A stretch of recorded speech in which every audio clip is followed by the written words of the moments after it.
प्रिय विद्यार्थियों, आज के इस व्याख्यान में आपका स्वागत है। आप सब बीए भाग द्वितीय के विद्यार्थी हैं। आज हम पिछले व्याख्यान से जो हमारी चर्चा चल रही थी, एकांकी काल पुरुष और अजंता की नर्तकी, जो लक्ष्मीनारायण लाल द्वारा लिखी गई है, उसकी बहुत सी बातें हमने जान ली थी। आज हमारे पास सिर्फ इसके जो मुख्य पात्र हैं उन पर हमने चर्चा नहीं की थी और उन्हीं पे चर्चा करना हमारे लिए बचा है। और ये जानने के लिए हम आगे बढ़ना चाहेंगे कि इन पात्रों का चरित्र कैसा है, या इस एकांकी में इन पात्रों को किस तरह से दिखाया गया है, किस तरह से इनका चरित्र चित्रण किया गया है, या इनके चरित्र की कौन कौन सी विशेषताएं हैं, या इस कहानी का या इस एकांकी की कथानक में हम नायक किसे कह सकते हैं या नायिका किसे कह सकते हैं। और यदि नायक या नायिका नहीं कह सकते, आजकल की एकांकियों में ये बात जल्दी से इस पकड़ में नहीं आती है, क्योंकि ऐसे गुणों वाला कोई पात्र नहीं होता जिसको हम नायक कह सकें। तो फिर हम ये कहेंगे कि मुख्य पात्र कौन है, तो वही देखेंगे। हमने चर्चा की थी इस एकांकी में 4 पात्र हैं, कुल 4 पात्र हैं। पहला पात्र है अनूप, जिसको हम इस कथा का नायक कह सकते हैं। दूसरा पात्र है प्रभा, जिसको हम इस एकांकी कथा की नायिका कह सकते हैं। और तीसरा है चंदू, जो कि इनका नौकर है। और चौथा जो है वो है मुन्नी या हजारी लाल या हजारी प्रसाद, जो भी है, जो कि पढ़ते समय प्रभा का भी मित्र रहा है और बाद में वह अनूप का मित्र बनकर भी हमारे सामने आता है। तो इसमें चंदू का और मुनि का तो बहुत ज़्यादा कोई इसमें हम कह सकते हैं कि प्रभावशाली चरित्र नहीं है, यह बहुत लंबा चरित्र नहीं है जो इस कहानी को अधिक प्रभावित करता हो। लेकिन फिर भी एक छोटी ही चर्चा, चंदू एक उनका नौकर है जो कि स्वभाव से अच्छा है, दयालु है और स्वामी भक्त है और सही के समर्थन में खड़ा होने वाला है। और दूसरा इनका मित्र है मुनि, जो कि एक तरह से मतलब परस्त मित्र के रूप में सामने आता है या बेवकूफ मित्र के रूप में सामने आता है, जिसमें कि बुद्धिमानी का अभाव हमको स्पष्ट दृष्टिगोचर होता है। तो इससे ज़्यादा उनके बारे में हम कुछ नहीं कह सकते। हाँ, ये ज़रूर है कि वह चंदू अनूप जो है शक करता है, उस शक को बढ़ाने में सहायता करने वाला एक पात्र हमको, इस कहानी को आगे बढ़ाने वाला एक पात्र हमको ज़रूर उसको हम देख सकते हैं उस रूप में। अब आते हैं अनूप और प्रभा, जो कि आपस में पति पत्नी भी है और उनके विवाह के बाद संबंध भी अच्छे रहे हैं। इसके उपरांत कि अनूप को ये पता भी लग चुका है कि प्रभा पढ़ते समय किसी अन्य व्यक्ति के संपर्क में, इस अन्य लड़के के संपर्क में आई थी, और प्रभा भी उसके माताजी के बारे में जानती हैं कि वो कभी भीख मांगा करती थी, अंधी थी, उसके बावजूद दोनों का एक दूसरे के प्रति अच्छा व्यवहार है। लेकिन जैसा कि इस एकांकी में बताने का प्रयास लेखक द्वारा किया गया है कि व्यक्ति का भूत उसका पीछा नहीं छोड़ता, वर्तमान में भी उसके साथ बना रहता है और मनुष्य अपनी उन भूतकालिक यादों के, स्मृतियों के कारण कुंठाओं से घिरा रहता है या कुंठाओं से मुक्त होता है, वो बताना चाहते हैं। और ये पात्र उसी के अनुरूप हैं। तो इन चीज़ों को ध्यान में रखते हुए हम ये जो दो प्रमुख पात्र हैं उनकी जो विशेषताएं हैं चरित्र की, चरित्रगत विशेषताएं, उन्हीं पर अपना ध्यान केंद्रित करेंगे। पहले आते हैं हम अनूप की चारित्रिक विशेषताओं पर। पहली चीज हम ये कह सकते हैं, इस एकांकी का प्रमुख पात्र या नायक, जो पुरुष पात्र है, वो अनूप ही है। और उसके हम देखें चरित्र पर हम किस तरह से दृष्टिपात कर सकते हैं। हम ये जानेंगे कि उस व्यक्ति का स्वभाव कैसा है, दूसरों के साथ कैसा है, परिवार के साथ कैसा है, समाज के लिए वो जो कार्य करता है वो किस तरह का करता है, क्या वह किन्हीं कुंठाओं से ग्रसित है या कुंठाओं से मुक्त है, या वो यथार्थवादी है या स्वप्नबोधी है, क्रोधी है या दयालु स्वभाव का है या क्रूर है, उसमें दया के भाव हैं या नहीं है, वो अपने साथियों के साथ निर्मुक्त भाव से संबंध रखता है या वहम वगैरह पाले रखता है। तो इन सब बातों के आधार पर हम इनके चरित्र का निर्धारण करते हैं कि वो कैसा है और उनके आपस में रिश्ते कैसे हैं, क्योंकि ये दोनों पति पत्नी हैं। तो पहली चीज़ जो हम देखेंगे वो ये देखेंगे कि पति पत्नी के रूप में इनके रिश्ते कैसे हैं। हम ये जानते हैं कि इन दोनों का शादी के बाद अच्छा प्रेम और स्नेह रहा है। तो हम कह सकते हैं कि यह अपनी पत्नी के प्रति एक स्नेह रखने वाला व्यक्ति है, जो पत्नी से खूब प्यार करता है, उसके प्रति यह समर्पित भी रहता हुआ दिखाई देता है प्रारंभिक स्थिति में, और वह प्रभा का पूरा कहना भी मानता है। प्रभा जब कभी भी कोई बात कहती है तो उसका अंत तक, जबकि वो शक करने लग जाता है, कुंठा से ग्रसित हो जाता है, उसके बाद भी उसका कहना वो कहीं भी नहीं टालता है। तो एक पति का पत्नी के प्रति जो स्नेह होता है वो इस व्यक्ति में है। तो पति के रूप में यह स्नेहशील भी है, लेकिन खाली यही नहीं है, आगे जाके परिवर्तन होता है, वो भी हम करेंगे। लेकिन दूसरे रूप में देखेंगे तो हम कह सकते हैं कि ये पति के रूप में यदि एक स्नेही पति है, तो साथ में दूसरा हम ये भी ले सकते हैं कि यह एक वहम या शक पालने वाला व्यक्ति है।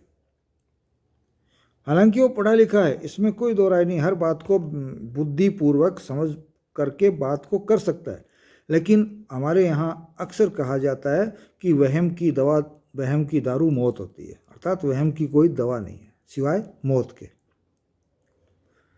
तो आदमी में यदि वहम पैदा हो जाता है तो उसका कोई इलाज नहीं होता। और यहाँ अनूप को पता लग जाता है तो उसके मन में कहीं ना कहीं एक छोटा मोटा शक का कीड़ा घुस जाता है, और वह शक तब बढ़ जाता है जब प्रभा उसकी माताजी के फोटो की फ्रेम बनवा करके ले आती है, फोटो को बड़ी बनवा के ले आती है और टांगने के लिए कहती है।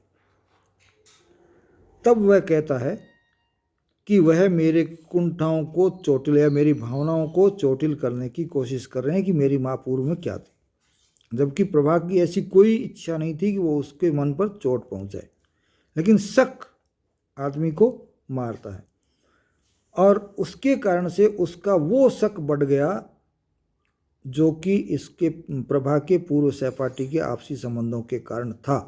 पहले वो दबा हुआ था, बाद में वो बढ़ गया। तो इस चीज़ को हम कह सकते हैं कि हालांकि प्रभा के और हजारी प्रसाद के या मुन्नी के रिश्तों के बीच में कोई गलत नहीं था, लेकिन शक पैदा हो गया था और वो वहम का शिकार हो गया था, और इसके कारण से वो मुन्नी को अपने घर भी बुला लेता है प्रभा को चोट पहुंचाने के लिए।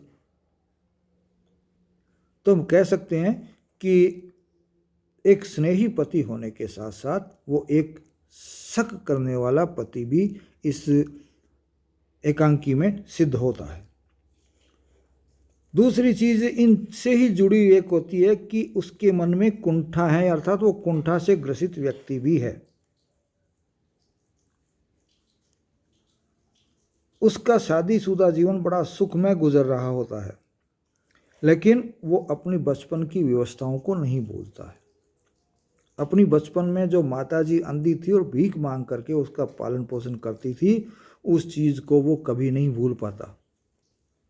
और वह चीज़, वो कुंठा उसको हमेशा ग्रसित करती रहती है। और जब प्रभा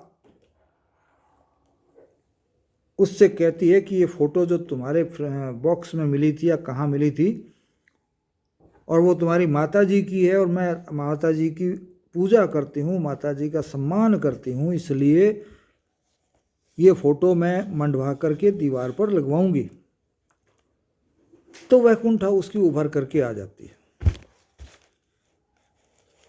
और उस कुंठा के कारण ही वो अपनी माँ के चित्र को नहीं टांगने देने के लिए प्रभा को विभिन्न प्रकार से रोकता है। तो इस प्रकार से हम देखते हैं कि पूर्व की कुंठा, बचपन की कुंठा से ग्रसित अतीत उसको खुशहाल जीवन में रहने नहीं देता। फिर है कि वो कल्पना में जीने वाला व्यक्ति है या यथार्थ में जीने वाला व्यक्ति है। इस एकांकी के अनुसार वह एक अकाउंट्स का अधिकारी है, अकाउंट्स अधिकारी है, लेखा अधिकारी है,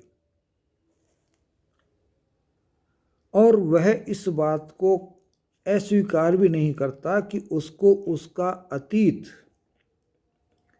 हमेशा कचोटता है, और अतीत को छुपाता भी नहीं है प्रभा से, और कहता है कि जब भी मैं मेरे अतीत को याद करता हूँ, मुझे मेरा अतीत थका देता है, मेरी ऊर्जा को नष्ट कर देता है, मुझे शक्तिहीन कर देता है, और मैं निस्तेज पड़ जाता हूँ। तो इससे पता लगता है कि अपनी वास्तविकताओं के प्रति वह परिचित है और यथार्थ का बोध रखता है।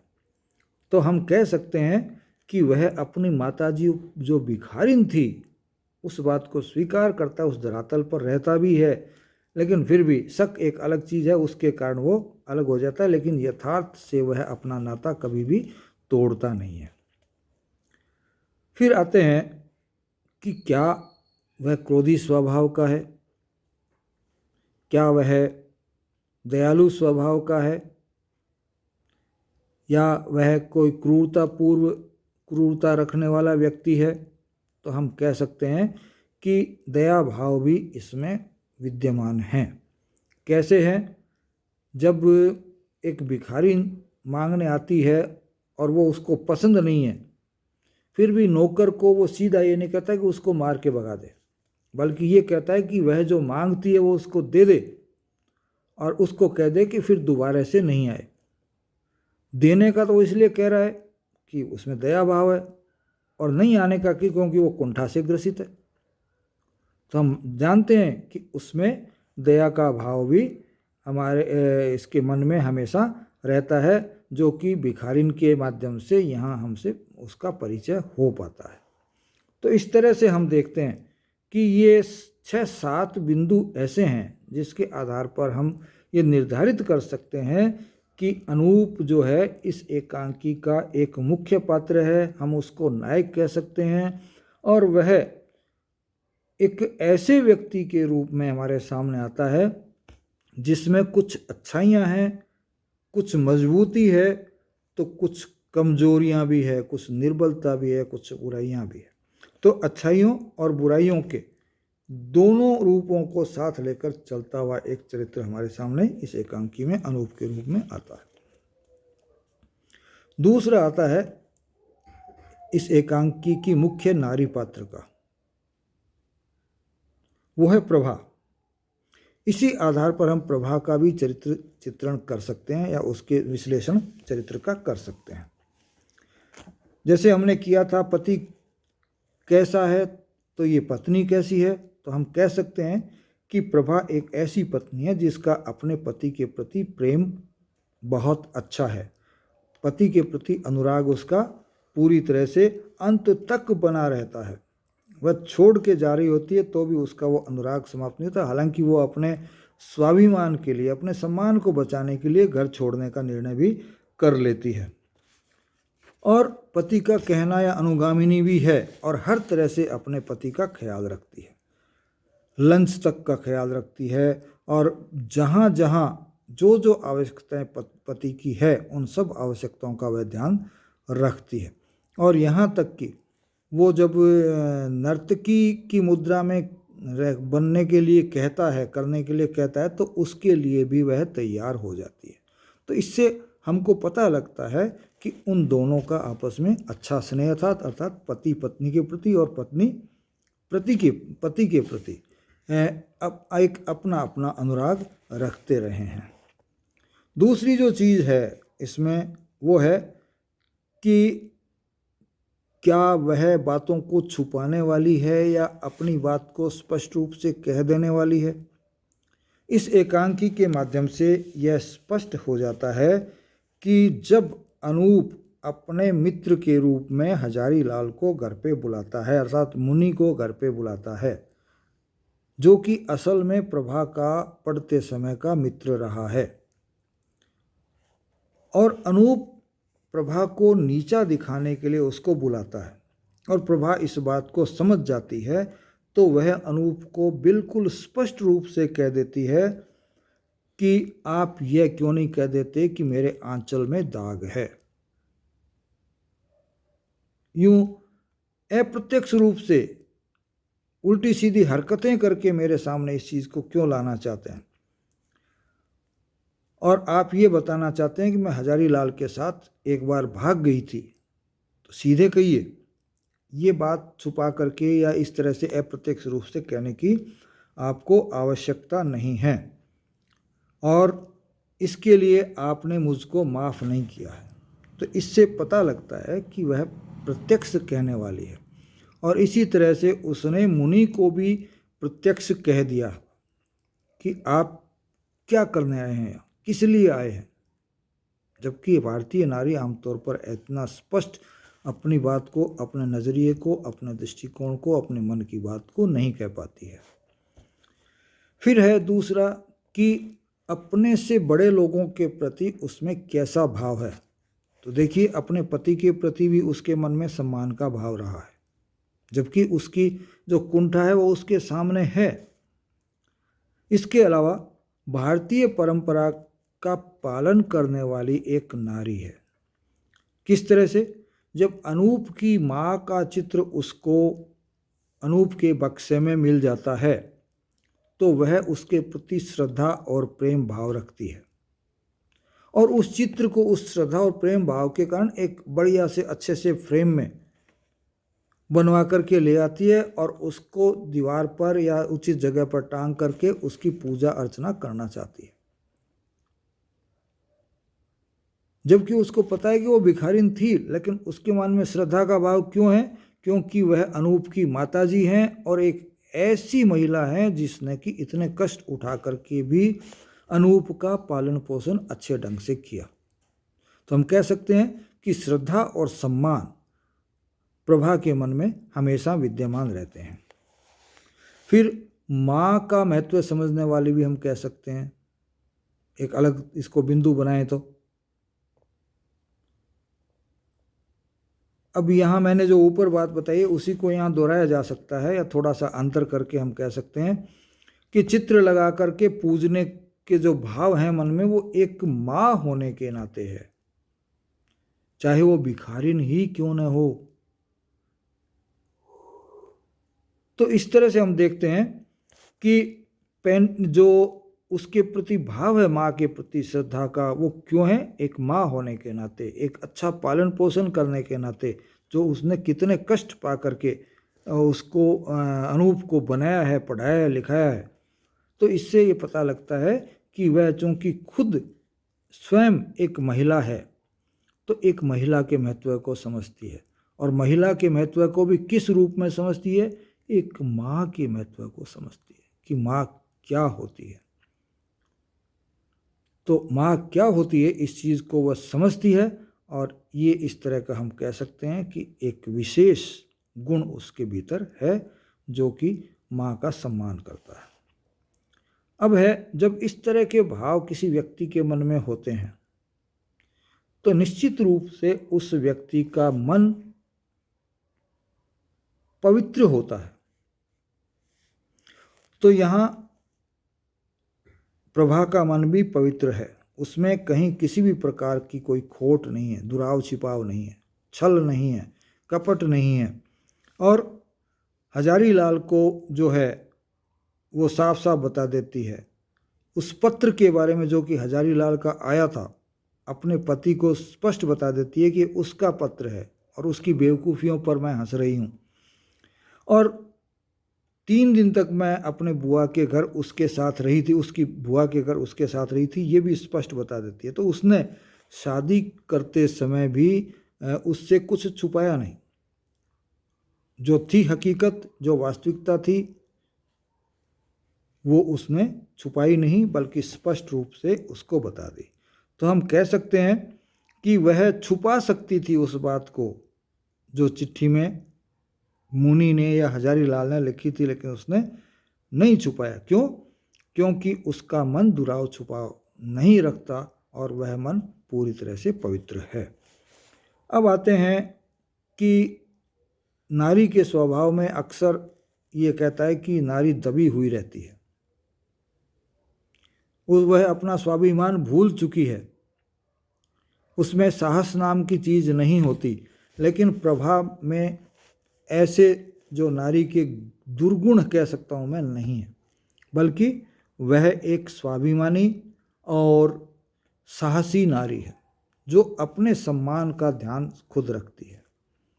और अनूप की हर बात को वो सहन कर सकती है और किया भी है, लेकिन उसने जो शक करके अपनी कुंठाओं के कारण उसका जो अपमान किया मुनि या हजारी लाल को बुला करके और उसके साथ कमरे में बैठ करके जो बातें की, उससे उसके सम्मान को चोट पहुंची और उस चोट को वह सहन नहीं कर पाई।